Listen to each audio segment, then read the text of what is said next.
Hello guys, this is Thunder Razor, and this game that I'm showing you is Night of the Dead, and I'm just going to show you some updates of what I'm doing with Charlie Company. I am trying to calibrate the spacing of Charlie Company and the tanks.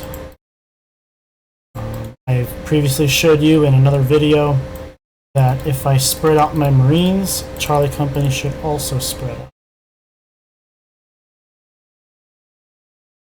And if I tighten up my Marines, the Charlie Company should also tighten up. Right now it's hard to get them to spread out because they're already tight. So I have to change my position, and that will cause Charlie Company to follow. And right now my Marines are spread out. Again, these are not real Marines, they're fake players, but they are handled as though they are real players.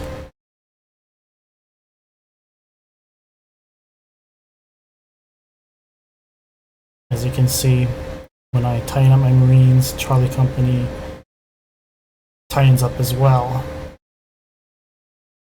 Now, what I'm trying to adjust is for the sweet spot, the perfect spreading of the minis.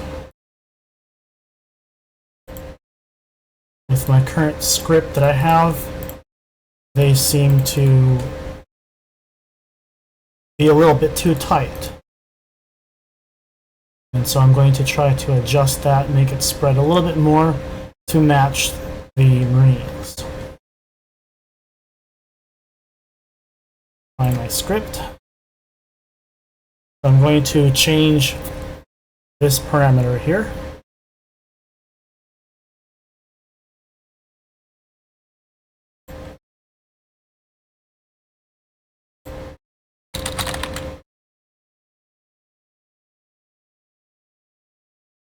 I'm going to change how the spacing is modified, or how it's adjusted based on the number of Marines in the group.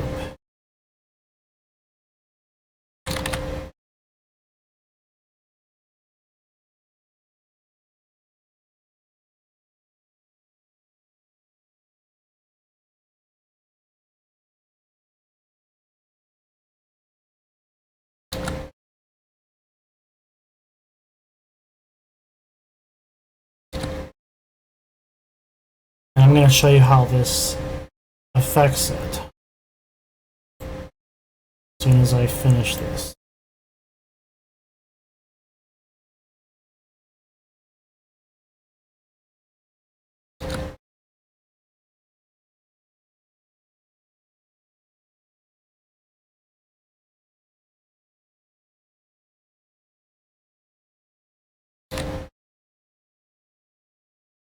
Okay, so it's a slightly different algorithm than the previous line here.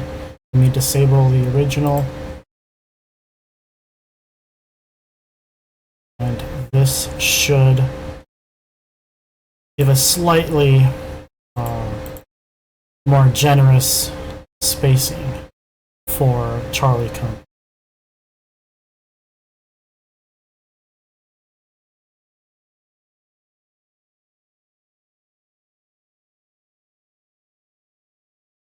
Go ahead and save that.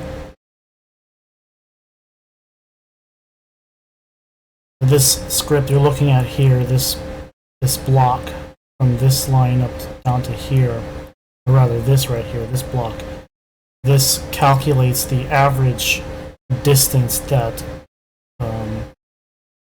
each Marine is from the center. This calculates the average distance to the center of the Marines in that group. And then these two lines make small adjustments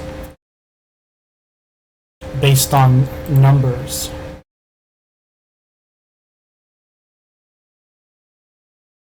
Since each unit takes up space, we want to adjust the area to compensate for that space.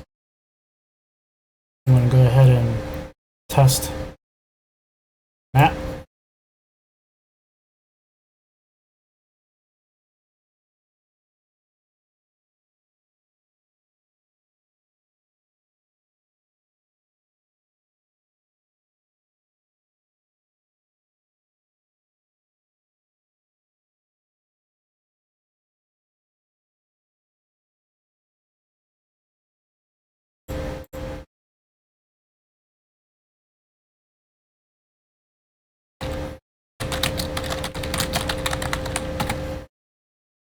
Okay, so I'm simulating having a full team of 8 players, even though I do not have 8 players. And as last time, each one of these Marines, they do not have a proper inventory. And so they're going to attempt to reload, and it's going to bug the game temporarily, but that's alright. It only crashes the ammo system. It does not crash the rest of the game.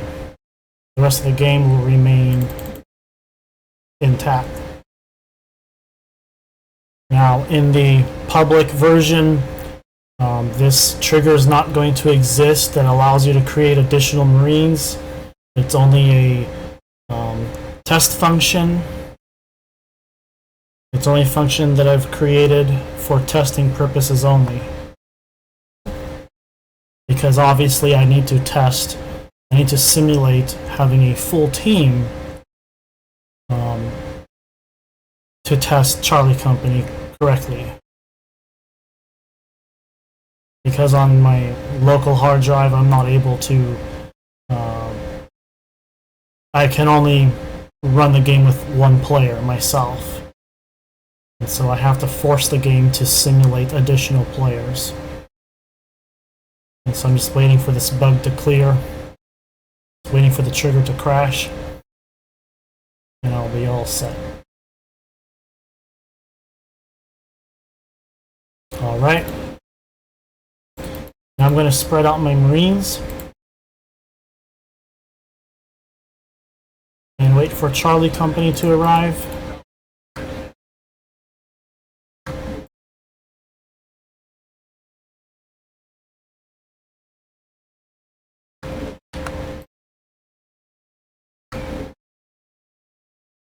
Look at the error codes. You can see that there's an error here in the inventory container. So each Marine does not have an inventory container, and so it's causing an error. Again, this is because they're not real players, they're fake players.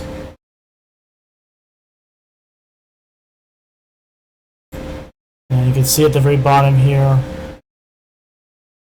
ammo usage took too long. That was the reload.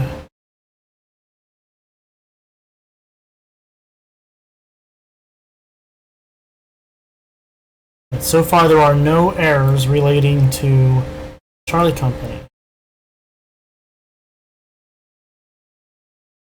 Alright, we can see that some of the units of Charlie Company is not as densely packed as they were in the previous run.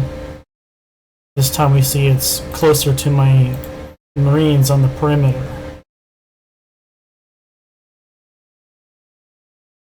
I'm going to try to force push one of these units out. No, he's being stubborn. Come on, get out of here. I'm going to force him outside the circle. Nope, he doesn't want to go. Alright, now I'm going to bring my Marines in tight. You can see how Charlie Company will also come in tight. Give it a few seconds, there we go. Right, so that seems to be a better spacing than the previous script. I'm going to prepare now for the tanks to arrive. And I'm going to hope also that the tanks are properly spaced as well. Oh boy, here comes the Immortals.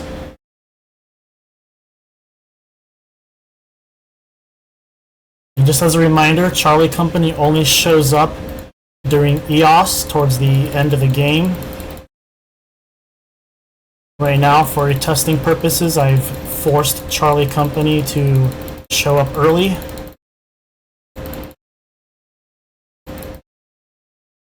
Because I don't feel like waiting to the end of the game just to test a few lines of code.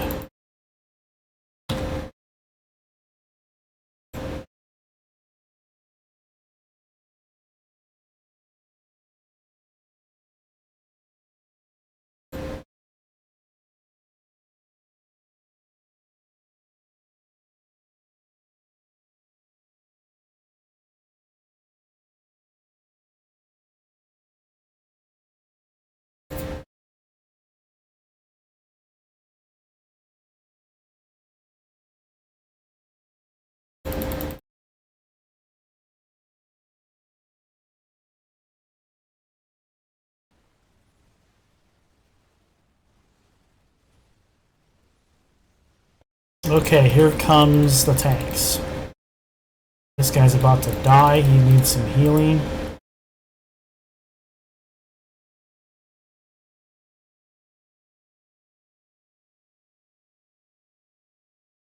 I'm coming in heavy.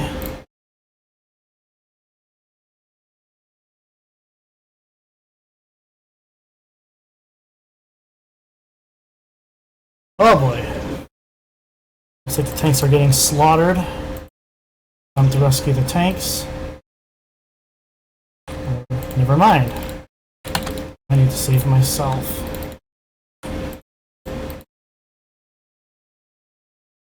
Tanks are going to be okay. Spread out my Marines real quick before the tanks actually. Okay, here they come. Now let's see how they spread out.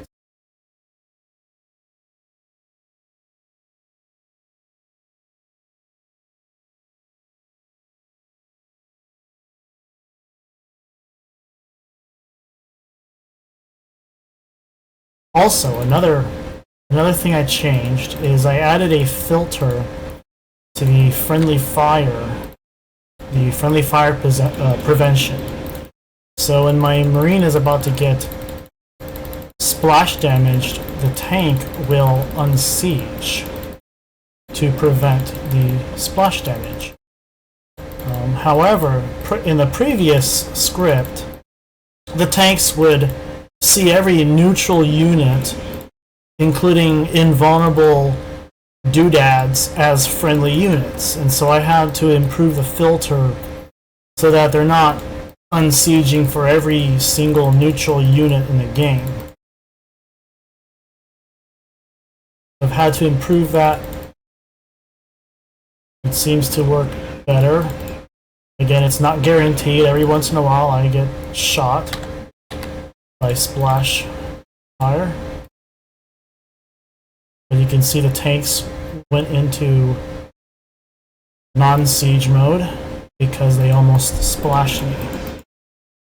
There they do it again. You can see they did it again. Unsieged. Here, see, they're unsieging because they don't want to use their siege damage on me. So that seems to be working pretty well. But no one that's squishy should be dumb enough to face tank everything. If you're squishy, don't face tank. Let the tank class do that.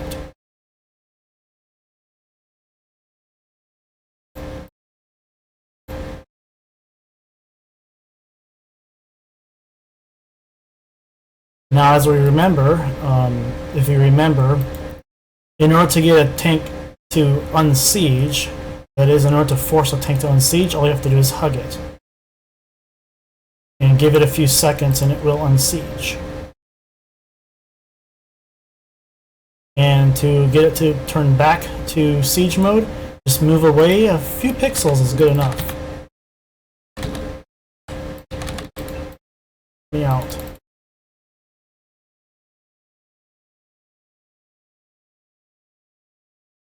And as you can see, they are returning to siege mode.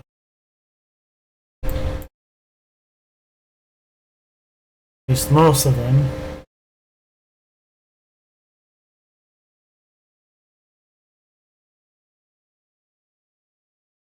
And so that gives you some control over the tanks. By the way, the standard tank form does attack air. The siege form does not attack air. So if there are mutas or birds, some kind of air unit that needs to be shot out, and you want the tanks to help you out with that, all you have to do is hug them and wait a couple seconds, and the tanks will go to tank mode, and they can then attack air units. So there is some control that you have over that. Now I'm going to test a few other things. I want to test the spacing in a slightly better open environment, open area.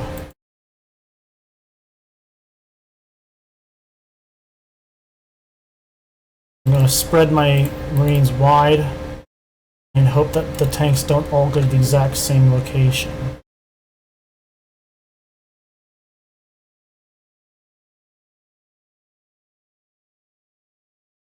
In fact, what I'm going to do is I'm going to split up the team now. Send a couple down there. Send the rest up here. And so I have two teams that are split up. Now, here's something else I implemented in code. I added gravity or weight to the team size, so that if I have a larger team somewhere else, it might not necessarily send the tanks over to the other team. This group is larger, but why is Charlie Company not following them? Because I still have a decent group size over here, that it's close by. But if I diminish the size of this group and offset the balance further, then Charlie Company's like, yeah, I don't know. Undecided. Maybe we can go over there, but the larger group is a little bit too far. The Charlie Company sees that there's only 2 Marines here. However, these 6 Marines over here are a little bit too far. They don't want to move. Now, if I bring the larger group slightly closer, this might encourage Charlie Company to come on over. They're like, hey, there's the bigger group. Hey, let's go over there.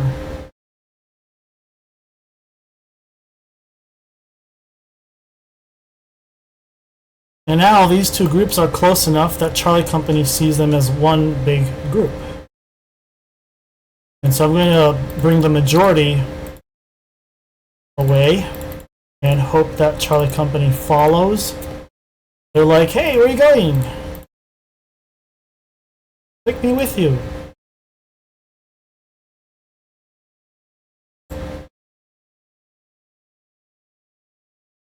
And I'm going to diminish the size of the group once more. And you'll see why I'm doing that.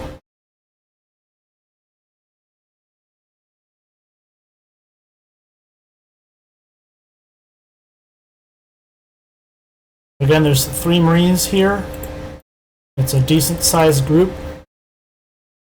The other larger group is too far away. They don't want to go there. But if I continue to diminish the size of the group, Charlie Company is going to be like, where are you going? Nah, let's stick to these 2 here. But this guy here, I'm going to send him far away. He's going to say, hey, this is not a good group. Let's go. Let's move. And Charlie Company's like, hey, where are you going? They're like, okay, time to go. And so 1 Marine by himself is not worth following. And this is this is a good application for the case of a recon. If you have a recon, this will be ideal. Now, remember how the tanks and Charlie Company were sticking with just 2 Marines? Because those are the closest 2 Marines. If I bring these 2 Marines away, Charlie Company doesn't care.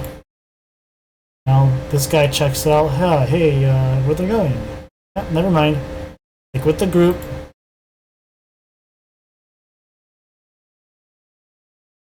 So, I find that to be pretty neat. Now let's move away the majority of the group, and all of Charlie Company should follow if they respond quick enough. Yep. They see the larger group moving. Charlie Company says, let's go! And hopefully that should encourage a few other Marines that are just sitting there to try to follow also. The whole idea of stick with the group is expressed here in action.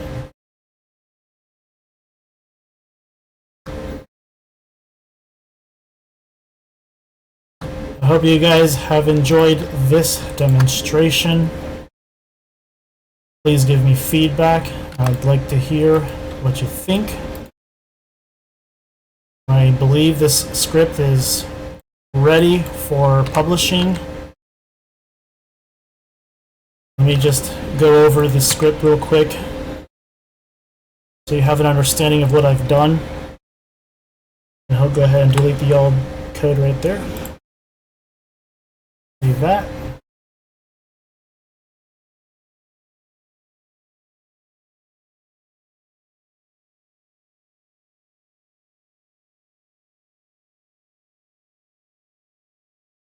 So Charlie Company is broken into several segments here as far as the script is concerned.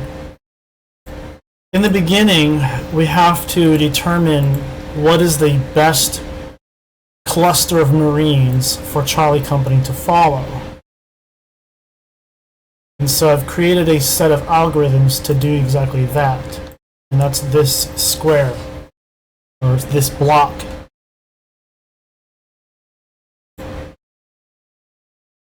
And so all we do here in the beginning is we look at all Marines, and we're going to test every Marine in the group and find that Marine's local group. And so we get a position of the Marine.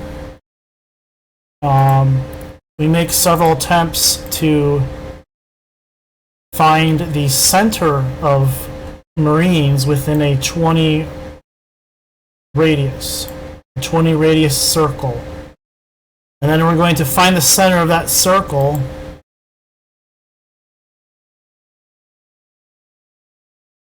and then we're going to count all Marines in that circle and then readjust the center as the center of those Marines. And then we're going to check if that center matches the previous so-called center. We're going to make 3 attempts to try to get these to match. Once we have a match, then it means that we've found the best center of the local group near that Marine. And we're going to do that for all 8 Marines, or however many players there are. And so there will be 8 groups. All right, there's going to be 8 groups. And what we're going to do next here is if any of the groups only have 1 Marine, so it's not really a group, it's just a solo Marine, like a recon, then we're going to apply a negative gravity to that Marine. Otherwise, if there are 2 or more Marines, we're going to apply positive gravity, which weakens over a distance. And so we're looking here at the distance between the center of that group and the center of Charlie Company.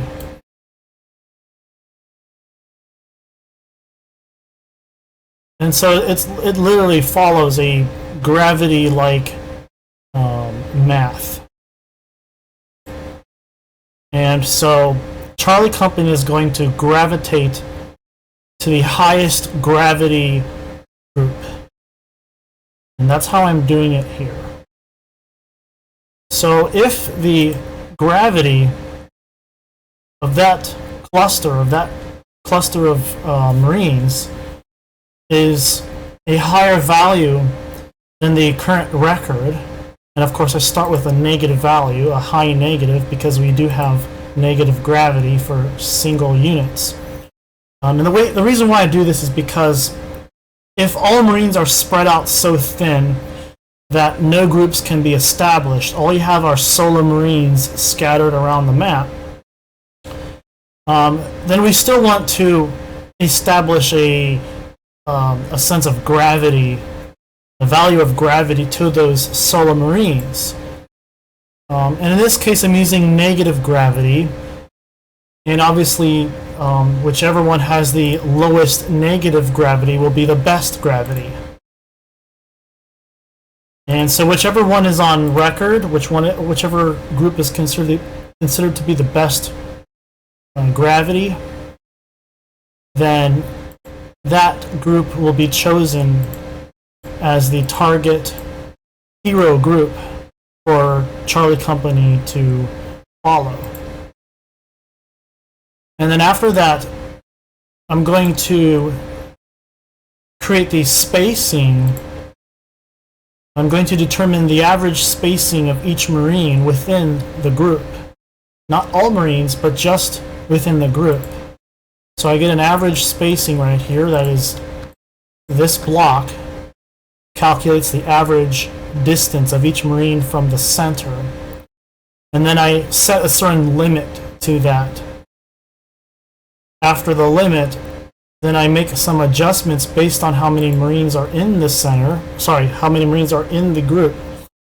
Because Marines take up space, Charlie Company takes up space as well.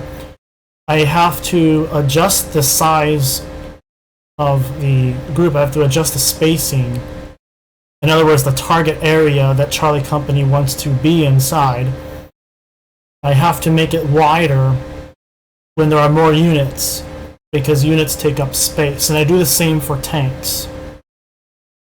And so now we begin here checking every unit within Easy Company. And if Charlie Company unit is within a range 20 from the center, that is the best center of Marines,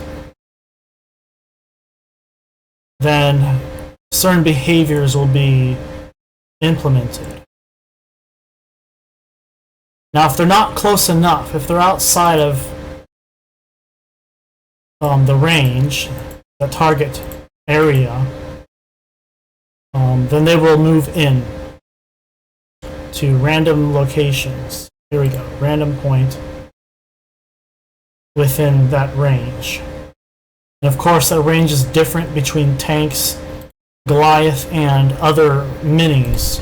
They all have a different range, which are adjusted. Tanks have the widest target area, then you go into Goliaths, and then finally the minis are in the center.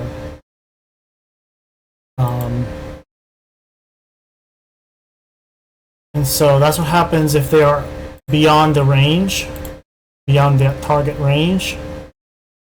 Otherwise, if they are inside the range, then they don't need to move around. All are left at the very end is to determine whether tanks should siege or not siege. And so I've set up some conditions that determine when a tank should or should not siege. Here at the bottom is when Charlie Company is beyond the range of 20. They're just going to simply run over to the hero center. That's the center of all the best group of Marines. And that is Charlie Company.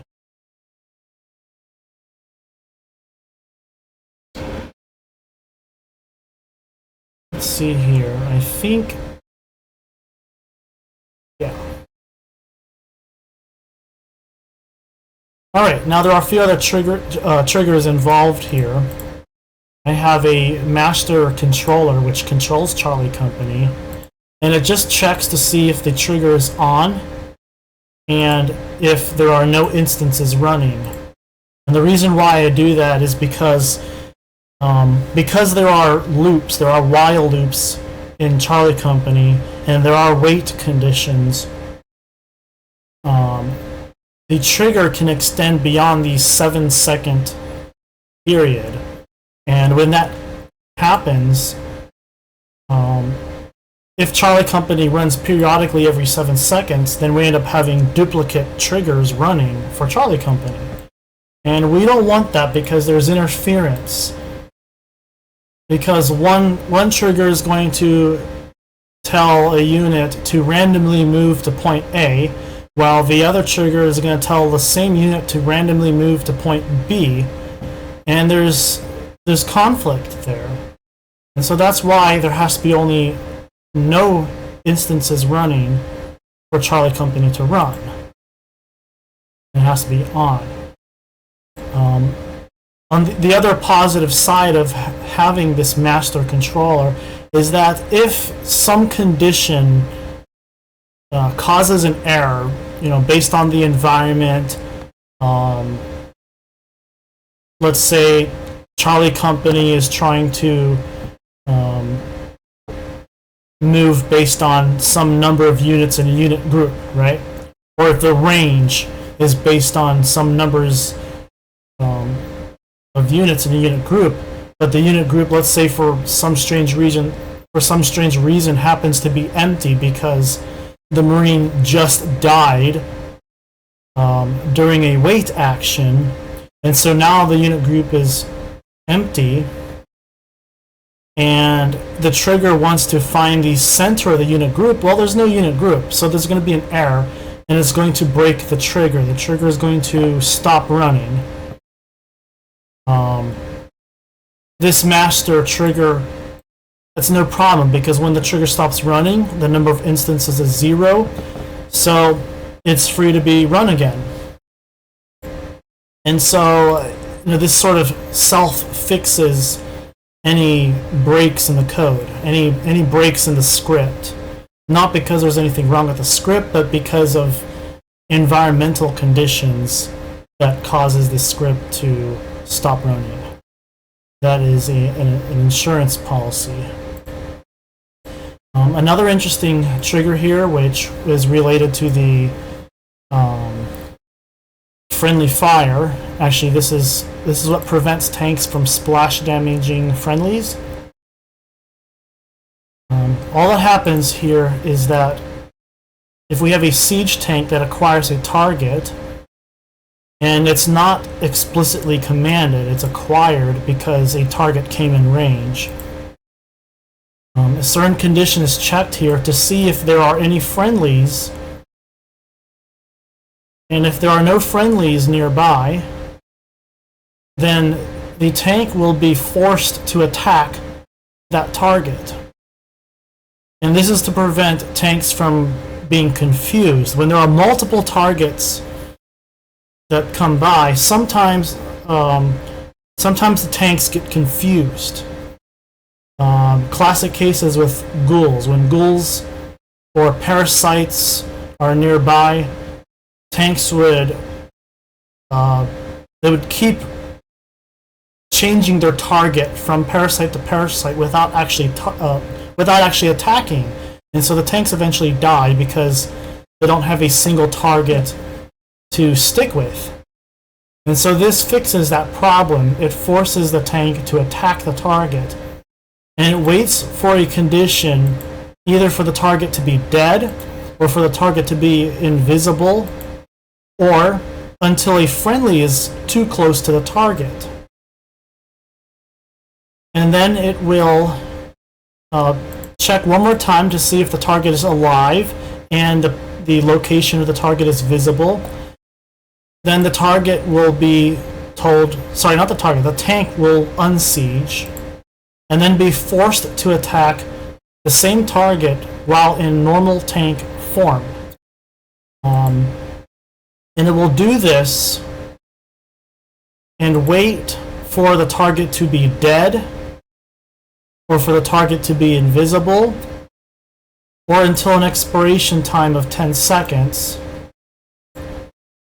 And then the tank will be handed back to Easy Company or Charlie Company so that it can be controlled again by this trigger. And the reason why I do that is because I've noticed in other tests that when a tank unsieges because of friendly fire, the target is too far away for the tank to attack in regular tank form. And before the tank can attempt to attack the target, it's commanded by the Charlie Company AI trigger to do something else, which is to go back into siege mode. And I don't want that to happen. I want the tank to actually attempt to target, to attempt to attack the target while in normal tank mode, without being controlled by the Charlie Company AI. And once the conditions have expired or have changed, then the tank will be returned to the control of Charlie Company AI. Now otherwise, if the tank is not a siege tank, if it's not in siege mode, it's going to go ahead and force the attack on the target.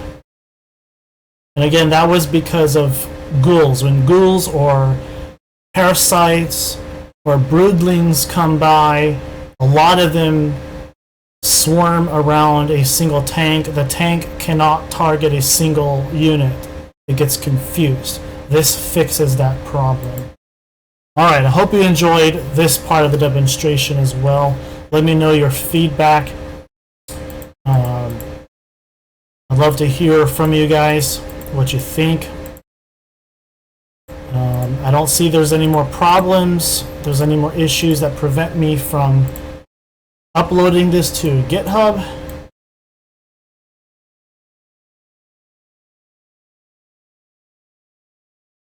And I hope you all have a wonderful day. Until next time.